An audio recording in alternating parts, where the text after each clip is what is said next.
সকাল আমার প্রিয় বন্ধুরা, তোমাদেরকে জানাই আমার ব্লগ চ্যানেলে অনেক অনেক শুভেচ্ছা আর ভালোবাসা। আশা করি তোমরা যে যেখানে আছো খুব ভালো আছো, সুস্থ আছো। আমরাও কিন্তু খুব ভালো আছি। আর তোমাদের কাছে অনুরোধ রইল ভিডিওটা স্কিপ না করে সম্পূর্ণটা দেখার জন্য। আর ভিডিও ভালো লাগলে অবশ্যই একটা লাইক আর পরিবারের পাশে থাকবে। তো যাই হোক বন্ধুরা, দেখো আমি সকালে ঘুম থেকে উঠে প্রত্যেকটা দুয়ারে ছড়া মারুলি দিয়েই উঠোন আর বাইরেটা ঝাড় দিয়ে দিয়েছিলাম। আর এখন দেখো ওই নোংরাগুলো এখানে জড়ো করেছি, ওইগুলোই পুড়িয়ে দিচ্ছি। আর জানো তো বন্ধুরা, এই সাদা শাড়িটা না পরতে আমার খুব ভালো লাগে। যদিও লম্বায় আর চওড়ায় একটু খাটো আছে, তবু সাদা জিনিস এই গরমে পরতে না আমার খুব ভালো লাগে। আর ওইদিকে দেখো তোমাদের সঙ্গে কথা বলতে বলতে মানে উনুনের পাঁচটাও বের করে নিলাম আর হাঁড়ি কড়া মাজতে বসে গেছি। আর ছেলে আমার ভিডিও করছে বলে লুকিয়ে লুকিয়ে ভিডিও করছে। কারণ কেন জানো, মিস্ত্রি ভাইয়েরা চলে এসছে বলে ওদেরকে লজ্জা পাচ্ছিল। আর দেখো আমার বাসন ধোয়াও হয়ে গেছে। বাসনগুলো জল ঝরানোর জন্য খাটের মধ্যেই রেখে আসলাম। আবারও চলে এসছি সেই রান্না করব ফাঁকের চালাতে। পুরো গোবর ছড়া দিয়ে দিচ্ছি। আর জানো তো বন্ধুরা, আমি না যে অবস্থাতেই ঘরে দুয়ারে থাকি সেই অবস্থাতেই ভিডিও করি, যদিও আমাকে একটু সাবধান হতে হবে। আজকের ভিডিওটা তোমরা এইভাবে দেখে নাও, কেউ কিছু মনে করো না। তোমরা নিশ্চয়ই বুঝতে পারছো আমি কিসের কথা বলছি। জানো, এই শাড়িটা না লম্বায় চওড়ায় একটু খাটো আছে, তো সেই জন্যে এই অবস্থা হয়ে আছে আমার। 120 টাকা 30 টাকা দাম শাড়িটার। আর এরকম মানে কম দামি শাড়িগুলো এরকমই হয়। আর দেখো তোমাদের সঙ্গে কথা বলতে বলতে আমার পুরো বাইরের চালাটা গোবর লেপাও হয়ে গেল। আর চলে এলাম কাচাকাচি করতে। প্রায় দিনেই আমাকে কাচাকাচি করতে হয়। মানে কাচাকাচিটা সকালবেলা আমার থাকেই। আর তোমাদের সঙ্গে কথা বলতে বলতে কিন্তু আমার কাচাটাও হয়ে গেল। আর আজকে কিন্তু আমার জানো কাপড় মেলার জায়গাটা একটু পরিবর্তন হয়ে গেছে। কেন বলো তো, আজকে তো সকালবেলাতেই মিস্ত্রি ভাইয়েরা চলে এসছে। সেই জন্য আজকে আর ওইখানে মেলছি না, কাজ হবে ওইখানে যেহেতু, সেই জন্য আজকে ছাদেই মেলে দিচ্ছি। আর এখনও অনেক কাজ করতে বাকি আছে। এই ঘর এখনও মোছামুছি করা হয়নি। এই ঘরটা মুছবো, তারপরে ওই যে টিনের ঘরটা দেখতে পাচ্ছ ওই ঘরগুলো ঝাঁট দিয়ে বের করব। আর সমস্ত কাজ কিন্তু একটা ভিডিওতে দেখানো সম্ভব নয়, তো অনেকটাই ভিডিও লম্বা হয়ে যায়। তবুও কিন্তু আজকের ভিডিওটা মনে হয় অনেকটাই লম্বা হয়ে গেছে। তো বন্ধুরা কষ্ট করে একটু দেখে নাও। আর দেখো তোমাদের সঙ্গে কথা বলতে বলতে আমার কাজও হয়ে গেল। অনেকক্ষণ পর আবার তোমাদের সামনে এলাম বড় হাঁড়ি কুড়ি নিয়ে। বড় হাঁড়ি কুড়িতে মাটি লেপার কারণ হচ্ছে রান্না কিন্তু আমি আজকেই বড় হাঁড়িতেই করব। তোমরা তো জানোই যে সকালবেলায় মিস্ত্রি ভাইয়েরা এসছে, তাহলে ওদের জন্য তো রান্না বান্না করতে হবে, আজকে হবে। আর আজকে ঢালাইয়ের কাজ হবে বলে লেবার ভাইয়েরা মিস্ত্রি ভাইয়েরা বেশি কয়েকজনেই এসছে। তাহলে ছোট হাঁড়িতে হবে না বলে আমি বড় হাঁড়িটাই ঘর থেকে বের করে নিয়ে আসলাম। আর এদিকে তোমাদের দাদা ভাই আর দাদাই মিলে বাজারটা করে নিয়ে আসলো। আর এদিকে জোর কদমে শুরু হয়েছে ঢালাইয়ের কাজ। আর এই যে মেশিন দিয়ে মশলা মাখানো হচ্ছে।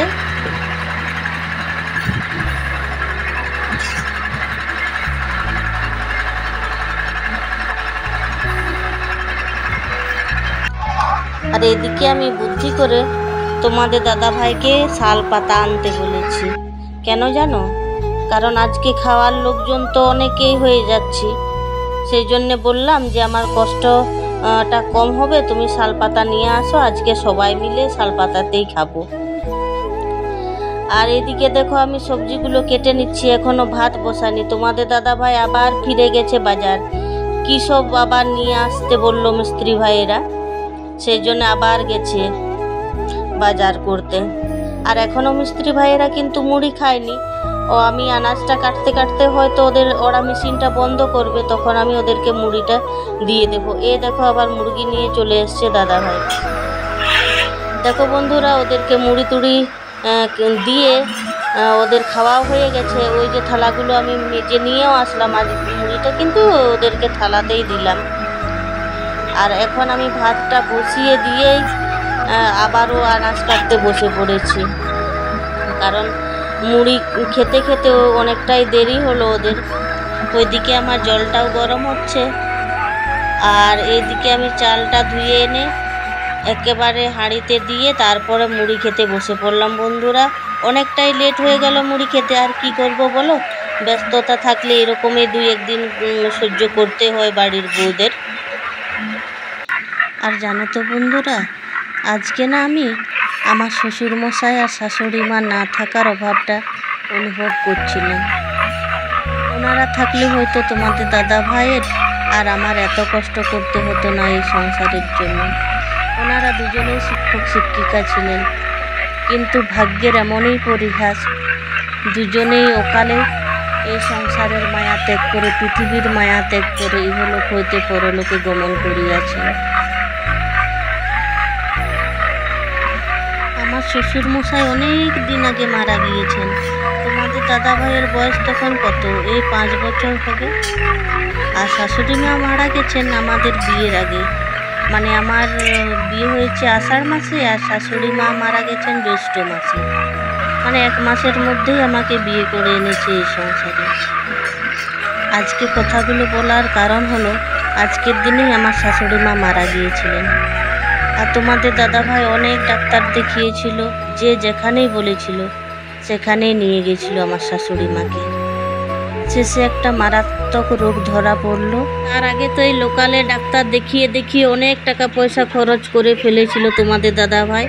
শেষমেশ কলকাতাতে নিয়ে যাওয়ার পর ডাক্তারবাবুরা সমস্ত রিপোর্ট দেখার পর পরিষ্কার তোমাদের দাদা ভাইকে জানিয়ে দিল যে আপনার মায়ের ব্রেন টিউমার হয়েছে, 1 মাসের মধ্যে অপারেশন করতে হবে। আর এই ডাক্তারবাবুরা এটাও বলে দিলেন যে অপারেশন মানে করার পর যে আপনার মা ঠিকঠাক বাড়ি ফিরে যাবে, এটা আমরা কিন্তু গ্যারেন্টি দিতে পারবো না। আর তোমাদের দাদা ভাই কিন্তু কোনো কিছু না ভেবে টাকা পয়সা জোগাড় করতে লেগে গেল। 15 দিনের মধ্যে সমস্ত টাকা পয়সা জোগাড় করে ফেললো তোমাদের দাদা ভাই।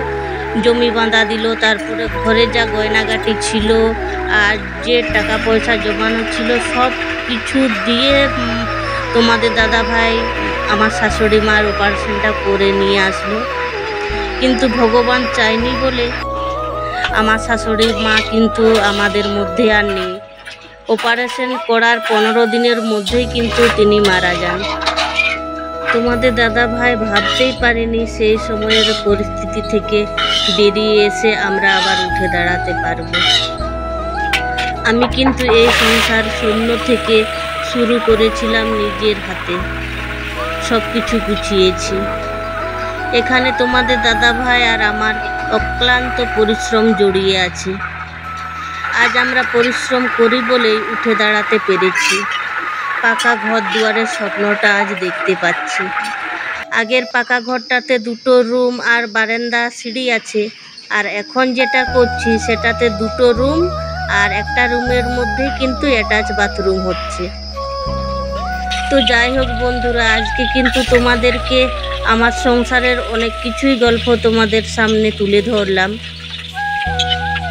আজ আমি আমার শাশুড়ির অভাবটা এই জন্যই বুঝতে পারছি যে আমার শাশুড়ি মা বেঁচে থাকলে হয়তো এই যে যেমন আনাজপাতি কাটাকাটির কাজগুলো আমার সাহায্য করত। আমার শাশুড়ি মা কিন্তু অল্প বয়সেই মারা গেছেন, অনেক বৃদ্ধ হয়ে কিন্তু মারা যাননি তিনি। আরও সংসারের নানান কাজে কিন্তু শ্বশুর শাশুড়ি মা থাকলে টুকটাক সাহায্য করেই দিত বলো। এইভাবে কিন্তু আমাকে একা হাতে সমস্তটা গোছাতে বাগাতে হতো না। একা সংসারে জানোই তো বন্ধুরা, জুতো সেলাই থেকে চণ্ডীপাঠ পর্যন্ত নিজেকেই করতে হয়। আর এদিকে দেখো তোমাদের সঙ্গে কথা বলতে বলতে কিন্তু আমার রান্নার কাজটা অনেকটাই এগিয়ে ফেলেছি। এই দুটো তরকারিও হয়ে গেছে, ভাতও হয়ে গেছে। দুটো তরকারি বলতে ডাল আর সবজির তরকারিটা হয়ে গেছে, আর এখন আমি তরকারি করছি হলো মাংস। আর একটু আগে দেখলে যে যাকে আমি জল দিলাম সে হলো আমার মেজো দিদি, মানে তোমাদের দাদা ভাইয়ের মেজো দিদি। তোমাদের দাদা ভাইরা হলো 5 জন, 4 জন মেয়ে আর তোমাদের দাদা ভাই হলো একজনই, সবাই মিলে 5 জন। আর সব মানে দুটো দিদিরও বিয়ে হয়ে গেছে, আর দুটো যে ছোট ননদ আছে ওদেরও বিয়ে হয়ে গেছে। আর তোমাদের দাদা ভাই কিন্তু একা।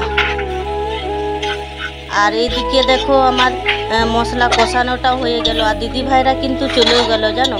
ওরা আজকের দিনে আদা রসুন মাছ মাংস ওরা কিছুই খায় না, আর আমি তো আজকে সব কটা তরকারিতেই মোটামুটি আদা রসুন পেঁয়াজ দিয়েই তরকারি করেছি, সেই জন্যে ওদেরকে জল মিষ্টি দিয়েই ওরা চলে গেল। ওরা অন্য দরকারে এসেছিল, এক জায়গায় গিয়েছিল, আর আসার পথে আমাদের হয়ে গেল। আর তোমাদেরকে একটা কথা বলি বন্ধুরা, যাদের শ্বশুর শাশুড়ি মা আছে তারা কিন্তু কেউ কোনোদিন শ্বশুর শাশুড়িকে অবহেলা করো না। একা সংসারে সমস্তটা করতে গেলে না অনেকটাই চাপের। আর এই দেখো তোমাদের সঙ্গে কথা বলতে বলতে আমার রান্নাটাও হয়ে গেছে, আর মিস্ত্রি ভাইদের ঢালাই করাও কমপ্লিট হয়ে গেছে। ওরা আবার মেশিনটাকে সামনের দিকে এনে দিচ্ছে, আর আমি ঝাটফাট দিয়ে ভাত বাড়ার জন্যে এইখানটায় পরিষ্কার করে দিলাম।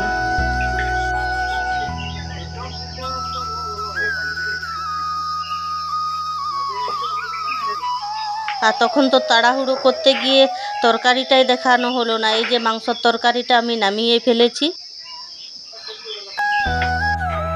আর সবার ভাত বেড়েও দিয়েছি। আর এই দেখো সবাই খেতে বসেছে, আর দুপাশ দিয়ে বসেছে বলে মাঝখানটায় সরু হয়ে গেছে। আর আমার যাতায়াত করতে অসুবিধা হচ্ছিল বলে আমি তোমাদের দাদা ভাইকে ডেকে নিয়েছি, বলি কার কি দরকার হবে আমি এইখানের থেকে সমস্ত দিয়ে দিচ্ছি তোমাকে, তুমি দিয়ে দাও। আর মিস্ত্রি ভাইদের গরম লাগছিল বলে এই পাখাটা সেট করে দিয়েছি। আর ওই যে বন্ধুরা দেওয়ালে দেখতে পাচ্ছ যে নকশাগুলো, ওইগুলো না আমি নিজের হাতে নকশা করেছি, আর রংটাও আমি নিজের হাতে করেছি। কিন্তু কেমন লাগছে তোমরা একটু কমেন্ট করে জানাবে। আর আজকের ভিডিওটা তোমাদের যদি ভালো লেগে থাকে অতি অবশ্যই আমার সাবস্ক্রাইব করে পাশে থাকবে। এই যে বন্ধুরা এখন আমি ছাগলগুলো মাঠে ছেড়ে নিয়ে যাব, অনেক চেল্লাচেল্লি করছিল বলে আমি এখন এই মাঠে নিয়ে চলে যাব। আর এই যে মিস্ত্রি ভাইয়েরা এখনও আছে, ওদের কী সব আরও টুকটাক কাজ করতে বাকি আছে, এগুলো করেই চলে যাব। আর এই যে বাসনগুলো পড়ে আছে আমি কিন্তু মাঠের থেকে এসে মাঝামাঝি করে নেব। কি কাজগুলো মোটামুটি ছেড়ে নিয়েছি, এইখান থেকে হাঁড়ি কুড়ি সমস্ত রান্নাঘরে তুলে দিয়ে আসলাম, আর বাসনগুলো একেবারে চান করার আগে মাজবো। মাঠের থেকে এসে যে চান করব তখন মেজে নেব। তোমাদেরকে একটা জিনিস দেখাই, দেখো বাঁ হাতের শাখা দেখো কত সাদা ধপধপ, আর ডান হাতের শাখা দেখো কত কালো হয়ে গেছে। এটা রান্না করার সময় এত গরম হয়ে গেছিল না যে হাতে রাখাই যাচ্ছিল না, শাখা একদম কালো হয়ে গেছে দেখো। আর বন্ধুরা এখন তো তোমরা আগেই দেখলে যে আমি মাঠে চলে এলাম, সমস্ত কাজ গুছিয়ে বাগিয়ে দিয়ে একেবারে চলে এসেছি মাঠে ছাগলগুলো নিয়ে। আর তোমাদের দাদা ভাই ঘরে টুকটাক কাজ আছে ওইগুলোই কাজ করছে।